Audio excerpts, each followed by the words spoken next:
Well, I did 3 tours talking to police officers in 3 states, and then I soiled myself. What of it?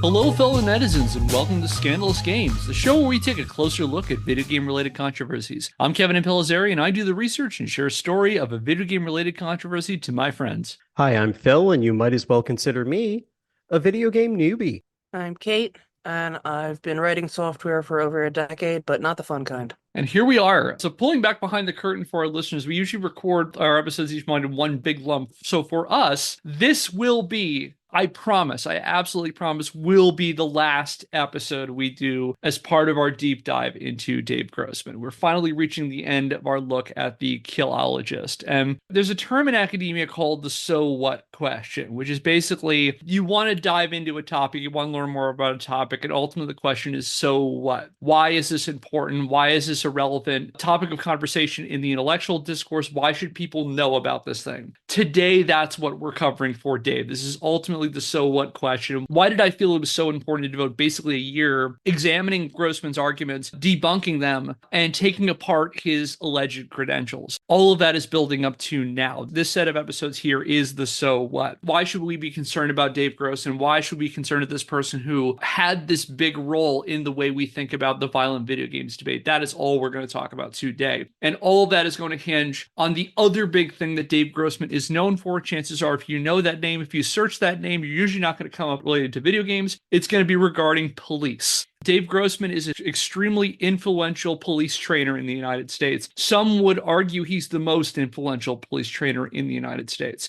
And so what we're going to do today is we're going to examine his role as a police trainer. And in doing so, we'll actually see a whole bunch of the stuff from what we talked about with video games. It spills into this part of his career. And this is, again, the so what. This is why I think it's so important to identify this, as I said at the very outset, this dangerous grifter who has built his career on overinflating his credentials, his specious reasoning, his terrible books. All that's building up to this now. So that's what we're going to dive into today. And with that, I want to mention at the outset a content warning. This is, when I talk about very special episodes of Scandalous Games, this is the veriest of very special episodes. It's going to get heavy in parts.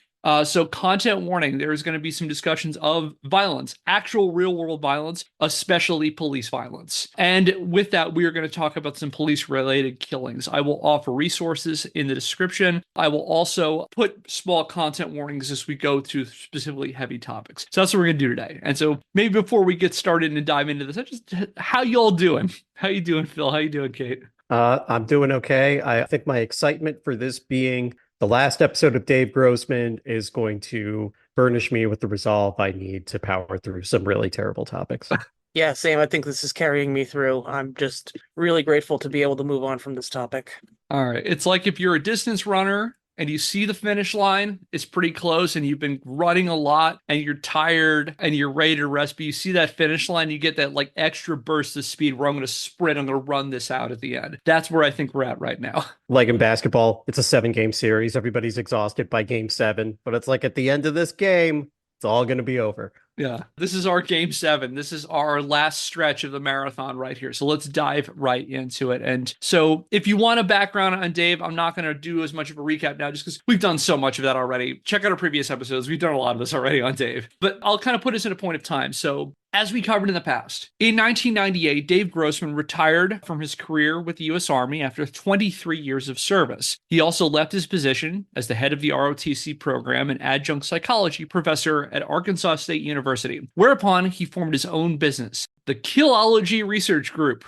Thus, Dave began a long career as a trainer and motivational speaker for America's law enforcement community. They were at that point his primary audience. And you might be curious, what aspects of Dave's dodgy resume make him qualified to teach America's cops? And for more on the self-proclaimed killologist alleged qualifications, check out all of our previous episodes. However, don't you worry for old Dave, because he drew inspiration from another group of people paid by the state to carry guns, reasoning that police would be so much better in the U.S. if they were more like soldiers. You may recall, in On Killing, which again was Grossman's 1995 book, Grossman speculated there was a small percentage of soldiers who could kill without hesitation or remorse and suffer no psychological consequences from taking a life. While a group of people able to effortlessly kill and feel nothing might give one pause, Grossman argued these kinds of people may be the only thing separating civilization from chaos, writing in On Killing, quote, "Whether called sociopaths,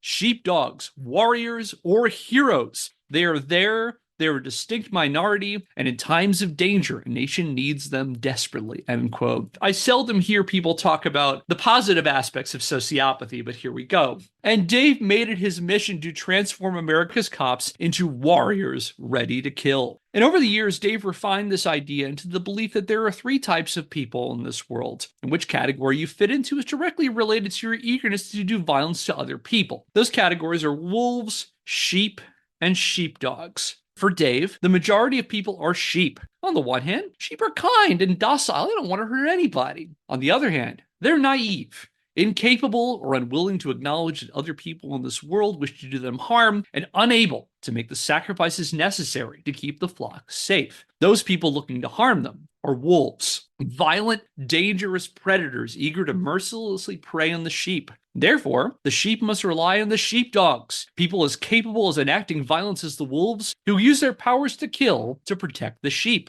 As he explained in a paper titled On Sheep, Wolves, and Sheepdogs, quote, "If you have no capacity for violence, then you are a healthy, productive citizen, a sheep. If you have a capacity for violence and no empathy for your fellow citizens, then you have defined an aggressive sociopath, a wolf. But what if you have a capacity for violence and a deep love for your fellow citizens? What do you have then? A sheepdog, a warrior, someone who's walking the hero's path, someone who can walk into the heart of darkness, into the universal human phobia, and walk out unscathed," end quote. What do we think about this kind of mindset? It's not new information from even the last time we talked about Dave. I remember the concepts of wolves and sheepdogs, but I mean it's bad, it's terrible. Like my thesaurus runs dry in terms of more ways to say this is terrible and wrong-headed. Yeah. So this being the last episode, it still amazes me, one, how effective simplistic analogies can be. I mean, as adults here, I'm sure all of us are all too familiar with how difficult and complicated life can be, and not even just in the big matters, but the very small matters. So when somebody trots out a really simplistic analogy and it gains traction, I always feel that's kind of disappointing, one. And on the second side, it's a simplistic analogy that you really have to dig into. Kevin, can you restate exactly how you said it?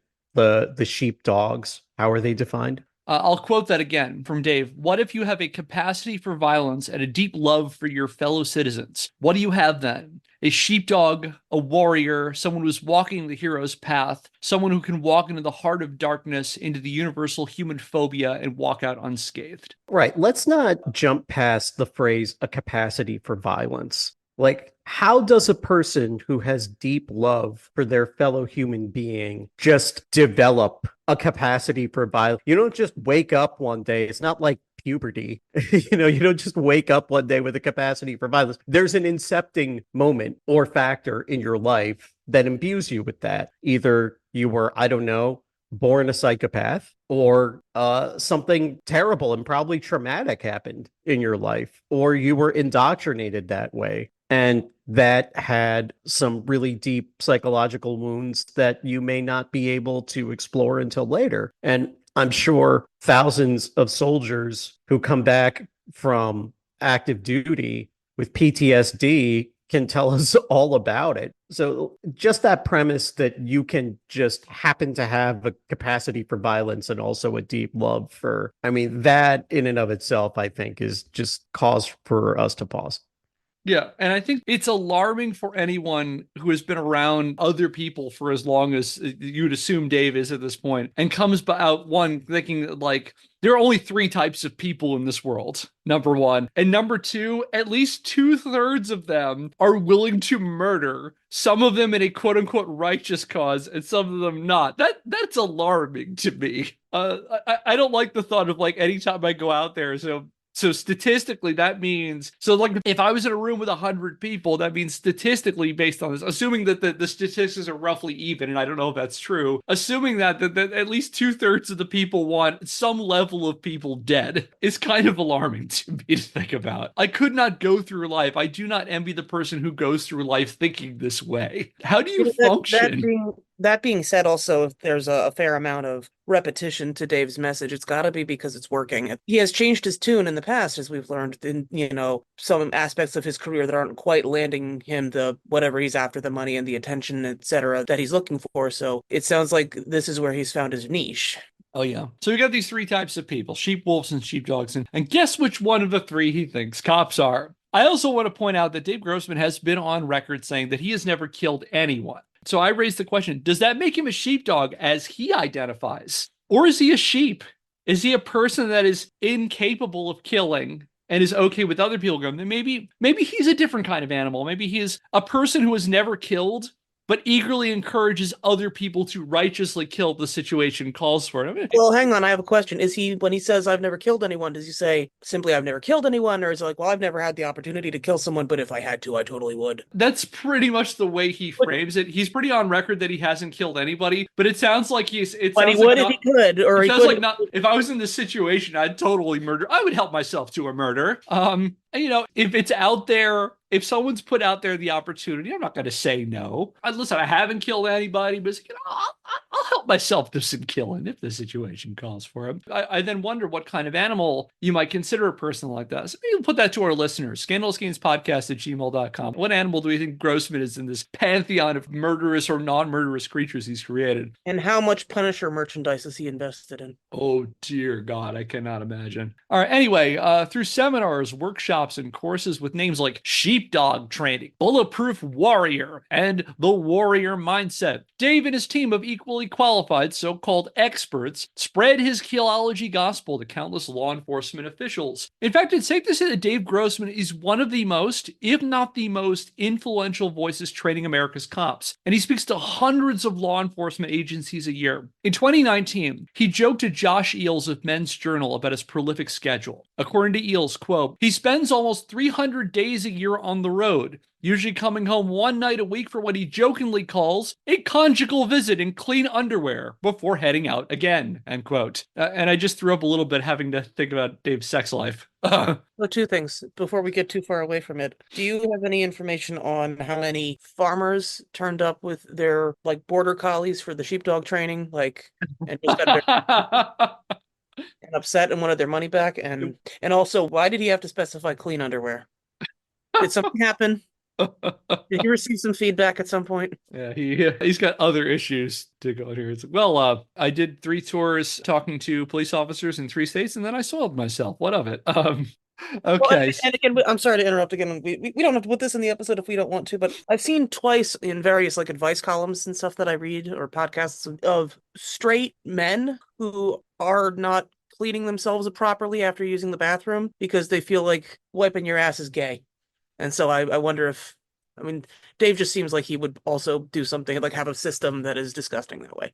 I'd like to think that ultimately that he's joking. He's doing a version of joking. Oh, that was a joke? Okay. I'm not even being wry there. That was how far gone I am. I don't even know when he's joking or not. We're through the looking glass here, people, at this point. So how do we prepare America's sheepdogs to battle the wolves? Now, based on his materials and public statements, Dave feels the best way to prepare America's cops is to effectively scare the hell out of them. And Grossman teaches police to treat every encounter in the field as a potential life or death scenario where everyone around you wants you dead. Any violent act is always seconds away from happening that will leave you murdered in the streets. Therefore, this is the officer, needs to be hyper-aware and hypersensitive at all times, ready to immediately identify a threat and neutralize it as quickly and decisively as possible, because the second you let your guard down may be the last second of your life. And sure, there's always a chance there'll be collateral damage. Maybe a person you put down wasn't doing anything or planning on doing anything. But sometimes people get caught in the crossfire in the war on crime, and you can't make an omelet without breaking a few skulls. And to that end, Dave brings in a lot of what we've already heard from him in On Killing into his law enforcement training. Because if you struck gold 20 years ago, why mess with the formula? For example, he draws heavily from his thesis from the last section from On Killing into the one on the alleged virus of violence, emphasizing that America's a violent and dangerous place that's only getting worse with each passing day.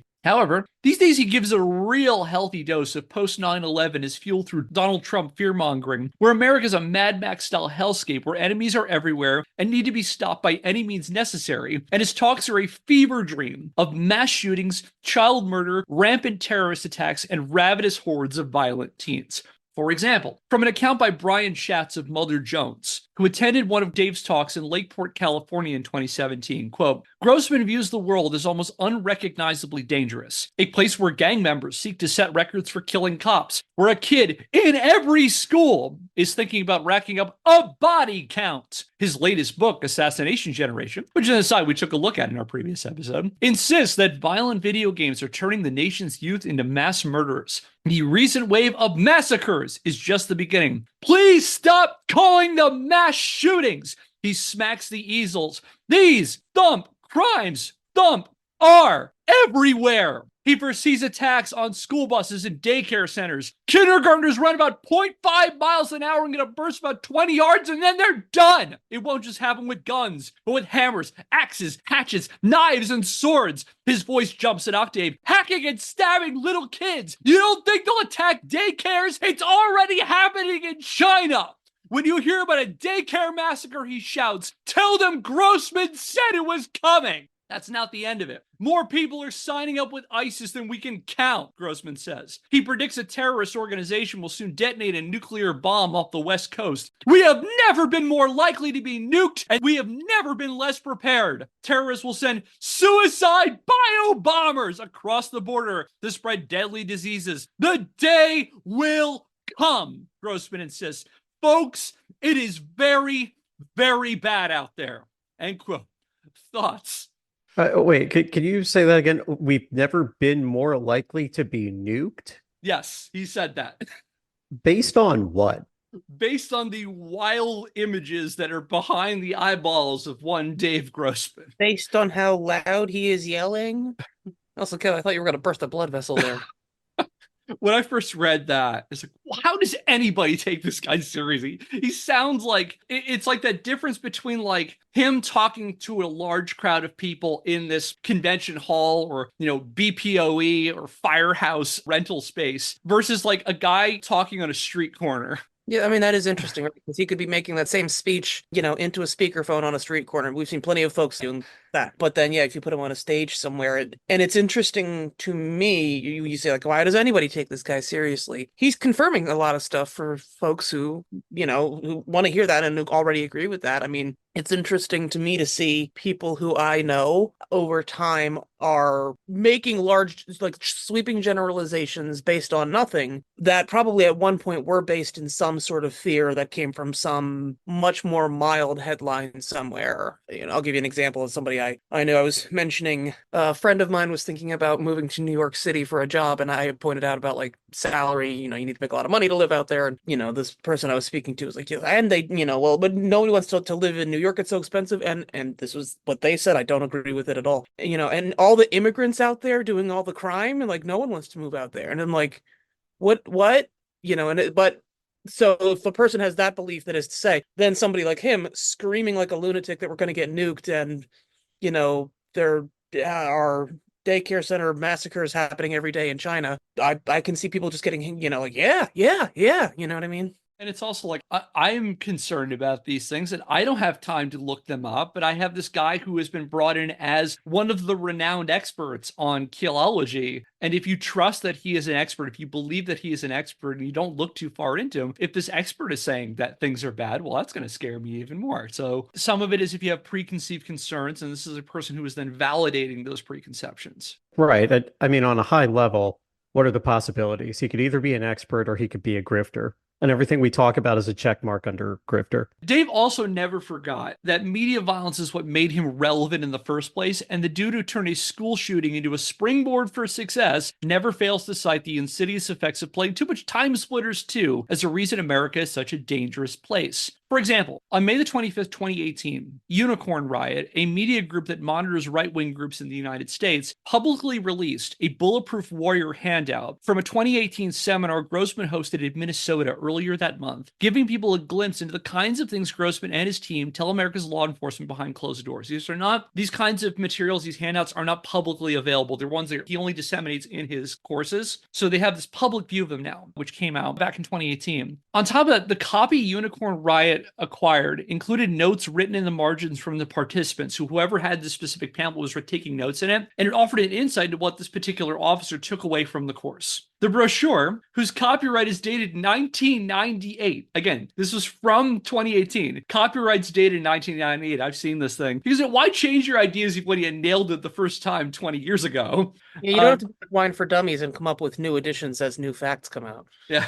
Less responsible than his old cohort of buddies at the bookstore. I know. Yeah, they at least do a little bit of work into that. But this brochure devoted several pages to the hazardous effects of violent media, including images of those Indiana University brain scans that Dave, the Center for Successful Parenting, commissioned alongside the declaration, quote, media violence stunts or retards kids' brain development. Children with violent TV, movie, and video game exposure had reduced cognitive brain function. Aside, that's not really what they found in that, but okay. Media violence makes violent brains. Violent TV, movie, and video game exposure had an effect on normal kids that made their brain scans the same as children with documented, diagnosed aggressive behavior disorder, end quote. It might be because they have equally no effect and it's not impacting them. That might be why the brain's... But that's a whole nother story. We've already covered that. I'm not going to litigate that today. And to this certainly fact-based and scientifically sound conclusion, the officer taking the class added in the margins, quote, effective sick movies and video games, end quote.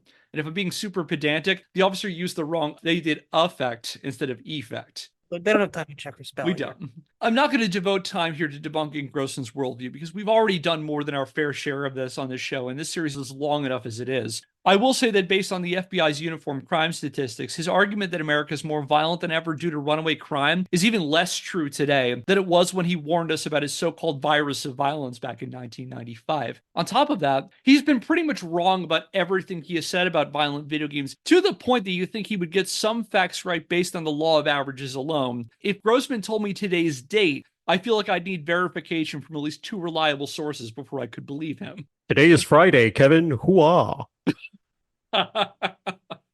Is it though, Dave? Is it? Read my lips. Who? Ah.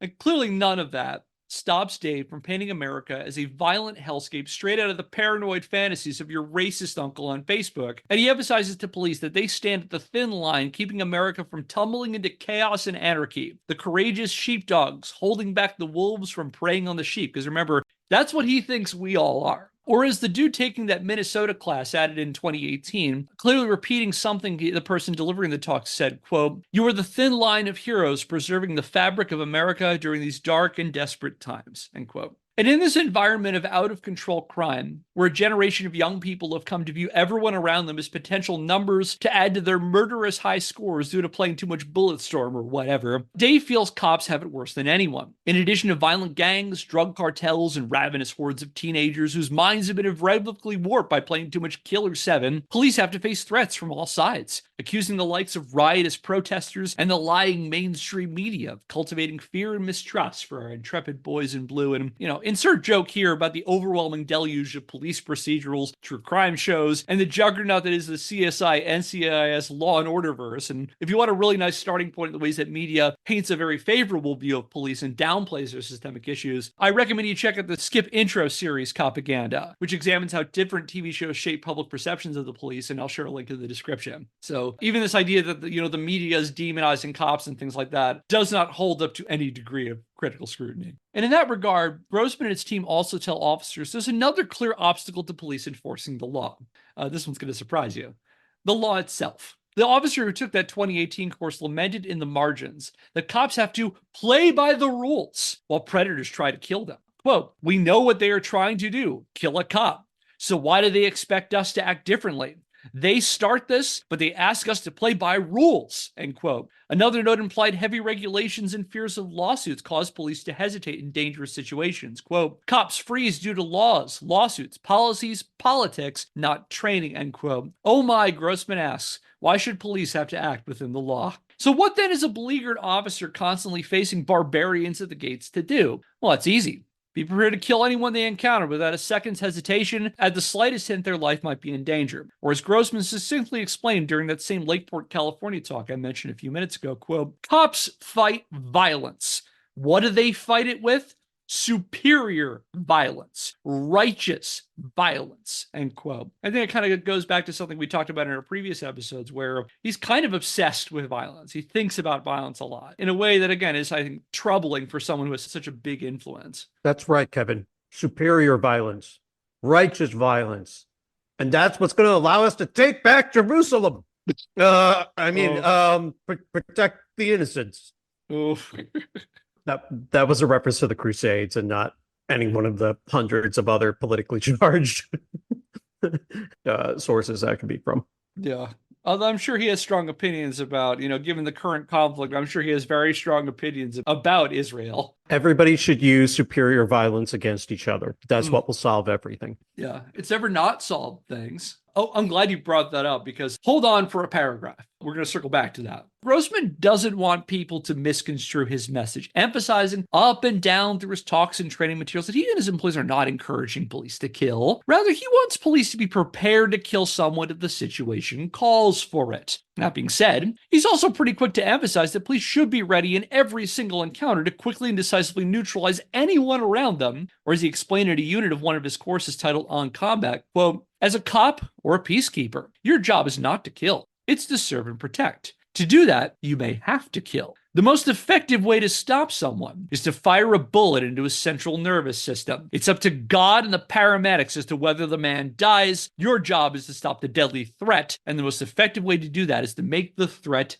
die, end quote. Here's where we circle back to what you said, Phil, a moment ago. He will also tell people that cops need to be prepared to kill because human civilization is built on killing. As he explained in an interview for PBS's Frontline in 2004, quote, the truth is, we exist by virtue of killing. We are predators. We didn't spend all those years working our way up the food chain to not kill, and there are times when cops have to use deadly force. There are times when soldiers have to use deadly force to protect us, and if it's appropriate, end quote. And on the one hand, I find it fitting that he mentioned soldiers in the same breath as police officers because he views their societal roles as virtually identical. And on the other hand, it alarms me that a person who thinks this way is allowed to train America's police and not, for example, kept away from sharp objects. All this, the ability to do this recording, the ability to do everything from, have a hamburger to, play video games was built on mass murder. That makes you feel warm and fuzzy inside, don't it? Yeah, and there's no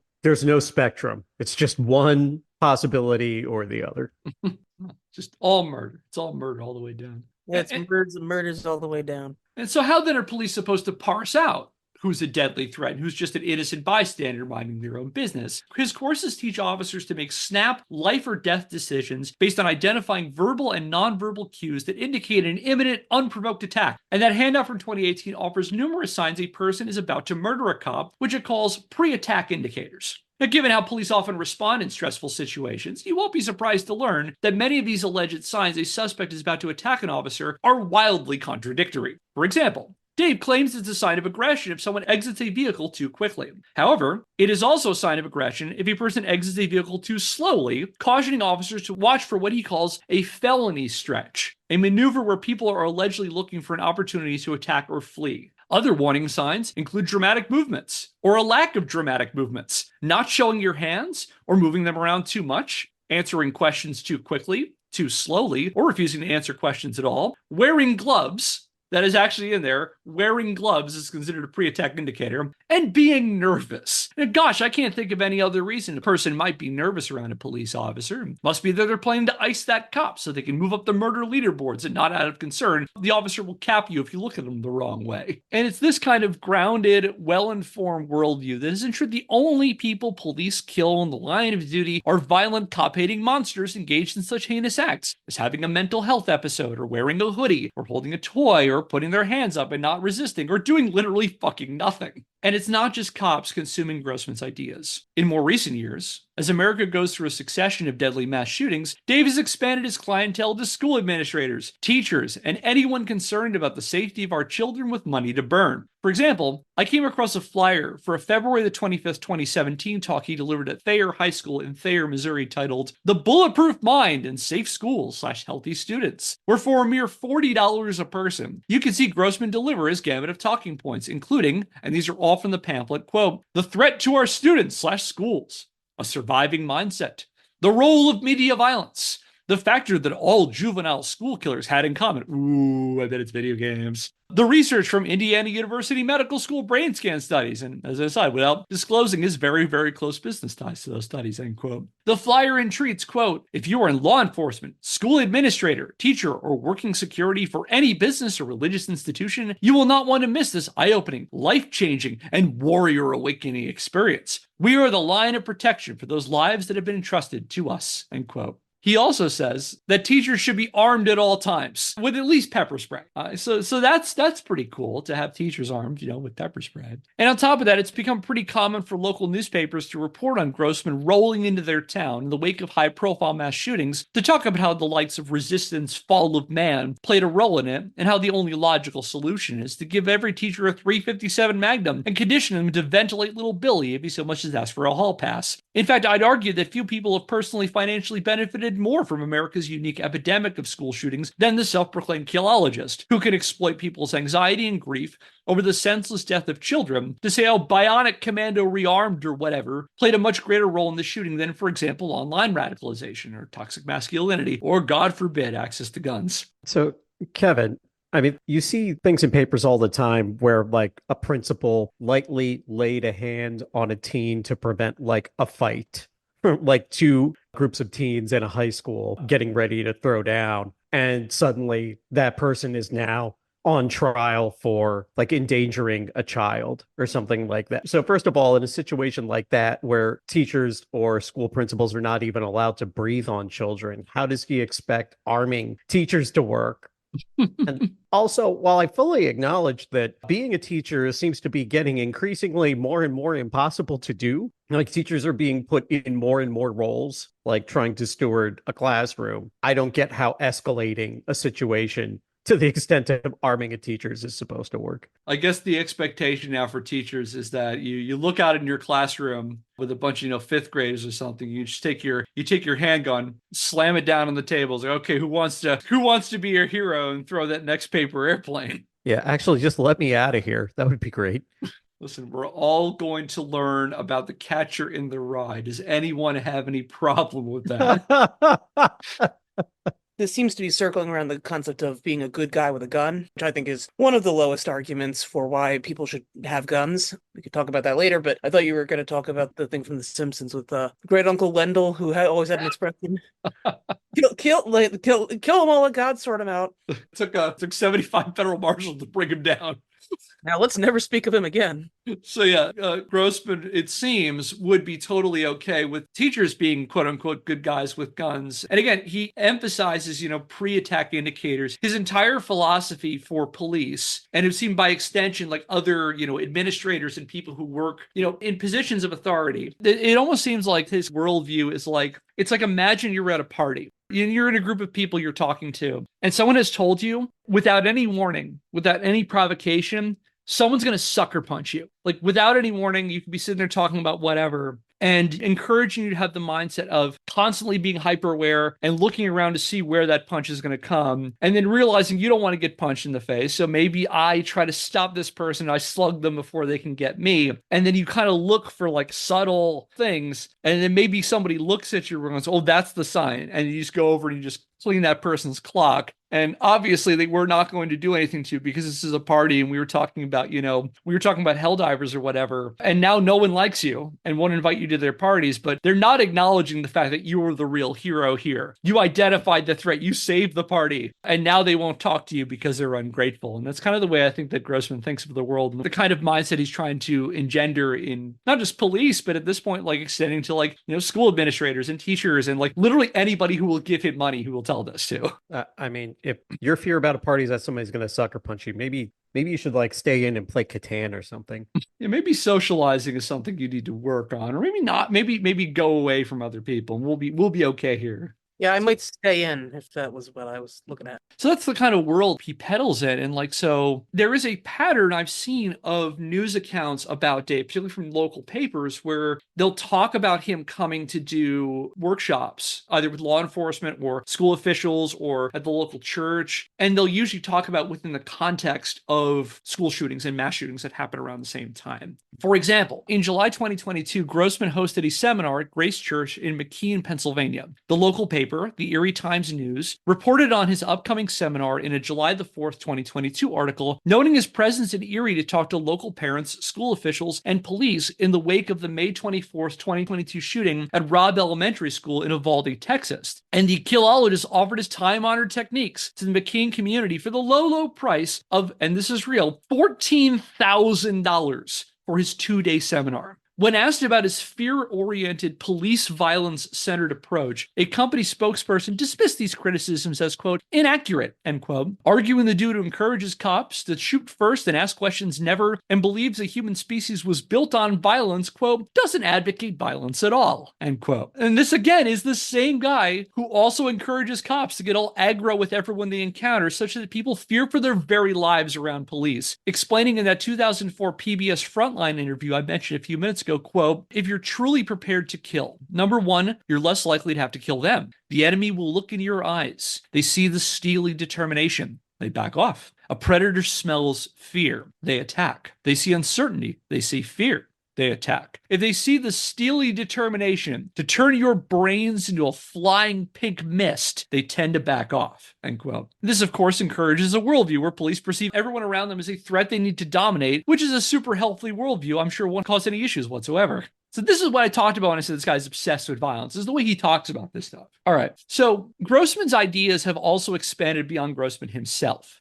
And there are plenty of other would-be grifters pushing his message about violent video games as the real cause of America's ills. As an anecdotal example, about 2 years ago at my last job, I attended an active shooter training workshop hosted by an overweight, middle-aged white dude decked in body armor who explained through a series of poorly designed late 1990s PowerPoint slides how Doom caused the Columbine shooting. And it took every fiber of my willpower to not tell the dude giving the talk that he was just peddling Dave's tired and long since disproven bullshit. He literally had a slide that showed the killers in the Columbine shooting and did a whole thing how Doom caused it. And my coworkers knew me for a while at this point. We're all sitting in this. It was an active shooter training, and all of them like leaned over. We're all sitting in the same row. They all leaned over when he started doing this and just looked at me to see what my reaction. They all have these silly grins on their face, like, "Oh, what do you think about that, Kevin?" And I'm smart enough to not get myself fired. This is all nonsense. None of what he said is actually true, but it's like other people are taking what Dave says and using that for their own. He's bred a subgenre of grifters who have turned themselves into, security consultants and trainers for active shooting and crisis management, who are taking his ideas and they're taking them and they're disseminating it too. He's franchising now, basically. They're just recycling and regurgitating, like you're saying. Like, they're not putting their new spin on it. They're not actually doing any sort of research. It's like the thing we've talked about several times on the show, and kind of what I was alluding to at the beginning of this episode. Reading a headline, that's it, and then that just becomes a fact that's in your head and in with the work that you have to do. So yeah, I'm sure he heard violent video games caused the Columbine shooting. And so yeah, it took 8 seconds probably to find pictures that he put up on those slides, as he said, and then it's just like, there, did that amount of work. And that's not a controversial off-the-wall opinion, thanks to Dave. So I mean, no one's going to look at it and go, what? I say, a lot of people will just take it at face value. And a teaser for going forward, we are eventually going to do the Columbine shooting, dissecting this argument that Doom played a role in it. The short answer is no. There's no way Doom played a role in it. And the long answer points back to Dave about the people who started perpetuating this idea that Doom either psychologically conditioned the shooters to kill, or that they used it as some kind of training, either for marksmanship training or using it, for example, to recreate the school layout to say this is how they were able to, really train and hone this before they did it. And again, the short version of that is the more you look at it, the more nonsensical that argument is. It does involve maybe about 15 minutes of Googling as opposed to 5 minutes of Googling. So that's probably why this guy didn't find it. Kevin, if we were actually going to take a critical eye to this, the idea that Doom would I could make a better argument about how many people Microsoft Flight Simulator has killed than Doom. And that's me just doing an impression of a grifter. And you feel like, I think if you really took that to its logical conclusion, there is a certain segment of this far right that Dave is peddling into who really just buy his stuff wholesale, where like you could complete the Venn diagram of people who think that violent video games cause violence and the people who are very mistrustful of Bill Gates for weird, dumb COVID reasons. And you could combine that together. And I think you could make a very lucrative deal out of that, Bill. Oh my God. Now let's free everybody from a chain of pizza shops in Washington, D.C. Well, I don't know where this fits in anywhere, but like, thanks to an internet rabbit hole I haven't really been able to extricate myself from over the last year plus, I learned a bit about the person who shot several people in a FedEx in, I want to say, Indiana. He was mentally ill. He took his own life, I believe. He was obsessed with My Little Pony Friendship is Magic. And when I say that, I don't just mean he just loves it so much. Like, he literally thought he was going to go be with the characters in a magical happy afterlife after he did this thing. And I feel like, I guess the reason that came to mind for me is, correctly in my mind, no one is saying, oh, My Little Pony turns people into killers. And I think that the same could honestly just be said of any media, whether it's books or movies or video games. If a person, like, when I hear about that story, what I don't hear, oh, it was whatever he was exposed to in the media. It was, there was something else going on that caused him to turn to violence. And his obsession with My Little Pony was what gave him the fuel he needed. But it could have been an obsession with anything. He could have been really hung up on a particular celebrity, or he could have been, really into a video game or what have you. But I think that had the last thing he wrote on Facebook before he went out and shot people and killed himself was, and now I can go play Doom with the Doom guy in heaven and we'll be happy together, then it probably would have been turned into video games did this, That